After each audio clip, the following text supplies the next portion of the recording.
नमस्कार, मी पंजाब डक. आज आहे 18, 19, 20, 21 तारखेपर्यंत ह्या तुमच्या ह्या पट्ट्यामध्ये ह्या इतक्या जिल्ह्यामध्ये पाऊस पडणार आहे. म्हणून ही तुमच्यासाठी आनंदाची बातमी.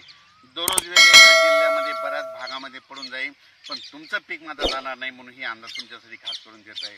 राज्यात सर्व शेतकऱ्याला सांगायचं झालं तर इतर परिस्थिती बघायची झाली तर आपण पूर्व विदर्भाकडे 16 पासून ते 21 जुलैपर्यंत पूर्व विदर्भामध्ये चंद्रपूर, वर्धा, नागपूर, भंडारा, गोंदिया, यवतमाळ, तसेच इकडं अकोला, अमरावती, बुलढाणा, वाशिम, त्याच्यानंतर जळगाव, जामोद घाटाच्या खाली, त्याच्यानंतर जालना जिल्हा, म्हणजे ह्या पट्ट्यामध्ये ह्या 3-4 दिवसामध्ये दररोज वेगवेगळ्या भागात पाऊस पडणार आहे. पण आज 16 तारखेला मात्र आज रात्रीच्याला पूर्व आणि पश्चिम विदर्भात बऱ्याच ठिकाणी खूप चांगला पाऊस पडणार आहे आणि ज्यांची पेरणी केलेली आहे त्यांना जीवदान भेटणार आहे. म्हणून त्यांच्यासाठी खास करून हे अंदाज घ्यायचा.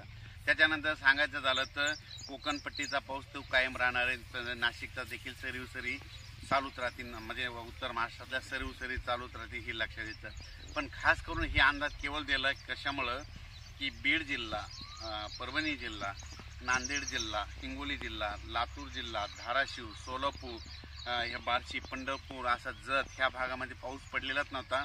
खास करून केवळ त्याच्यासाठी अंदाज दिलेला आहे की तुमच्यासाठी एक आनंदाची बातमी की आता ह्या जवळपास 21 तारखेपर्यंत तुमच्या ह्या 5-6 जिल्ह्यामध्ये चांगला दररोज वेगवेगळ्या पाऊस पडणार आहे. तुमच्या सोयाबीन असो, कापूस असो, उडीद असो, ऊस असो, सगळ्या पिकाला तुमचं जीवदान ठरणार आहे. म्हणून